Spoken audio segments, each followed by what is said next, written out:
Hi everybody, so I'm going to be on later to go through stuff that I was going to go through last night. I'm going to go through more chapters in Genesis, chapters 29 through 31. And it's kind of interesting as you read through these stories of Abraham and Isaac and Jacob, and this kind of was brought into more focus with the story of Jacob and Esau and how Jacob and Rachel worked to deceive Isaac. And I got to thinking about this, and I'm like, Jacob got what he was intended to get because the Lord told Rebekah before Jacob had even been born that that's how it was going to be. But how it came about was just interesting. It's like there's no promotion of deception, don't get me wrong. But we see this, and I don't even want to say an eye for an eye principle, because when you go to the Gospel of Matthew, Jesus says, you have heard it said an eye for an eye, but I tell you, turn the other cheek type thing. But the underlying principle there in the book of Genesis is that disobedience via deception, lack of faith and deception, I guess, not even disobedience, but lack of faith and deception will not be rewarded. Or ultimately, God's will be done, but people will always reap what they sow, I guess, if you want to look at it like that. Let's look at Abraham. This is where it started, Abraham. So in chapter 12, there was a famine, and Abraham was directed to go to Egypt by God, and he took his wife Sarai at that time with him. And when he was there, he said, let's tell them that you are my sister, not my wife, lest they kill me and take you from me.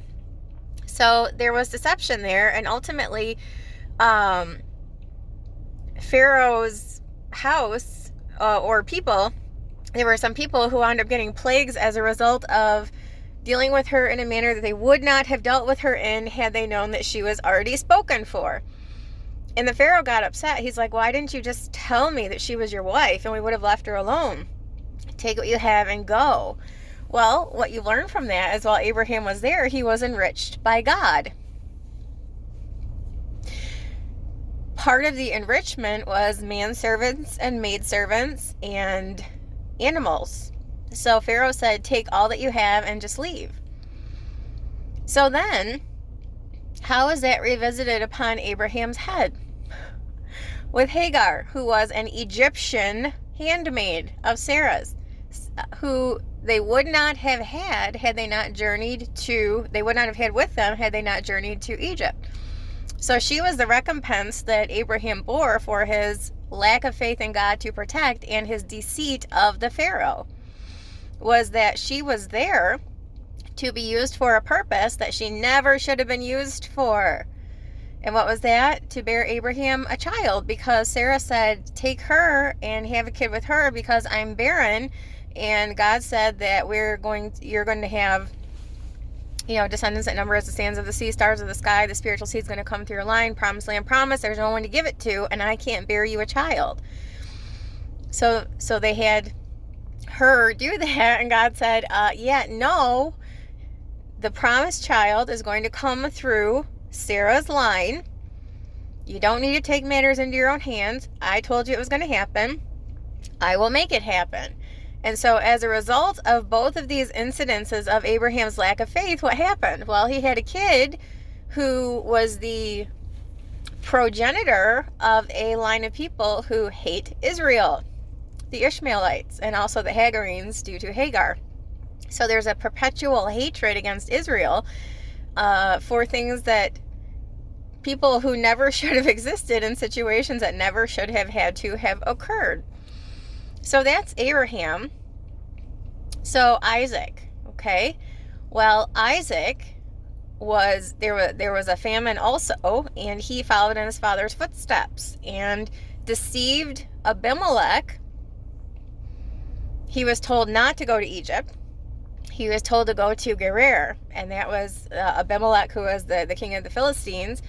And he deceived Abimelech by saying the same thing that his father Abraham had said, that his wife was actually his sister. And that wasn't the case. And the king saw it with his own eyes that that wasn't the case. And he's like, why did you lie to me? There was no reason for you to lie to me.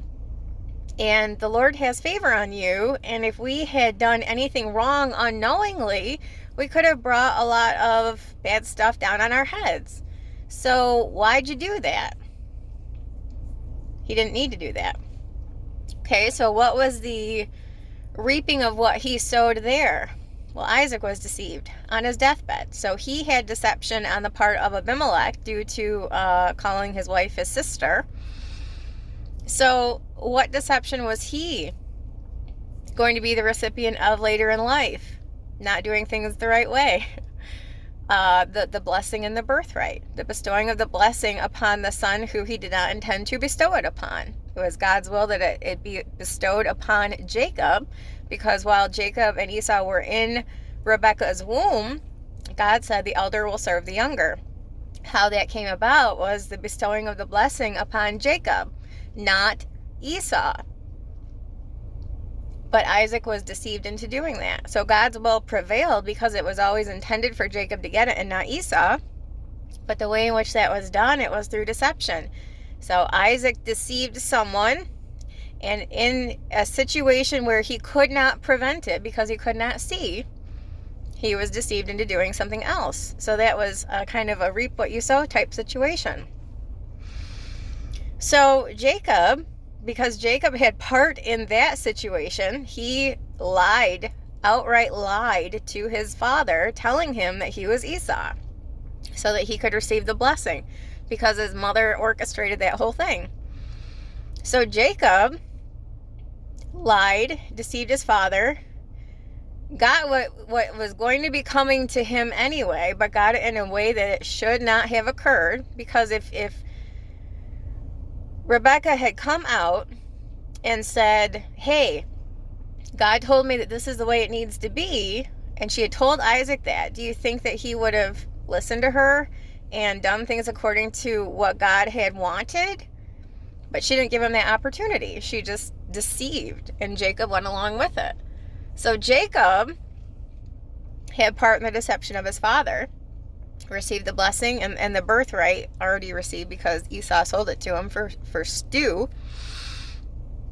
What deception do you think is going to be visited upon Jacob's head? What is he going to sow that he reaped? Well, Leah. Because he worked 7 years for Rachel, but who did he get? Leah.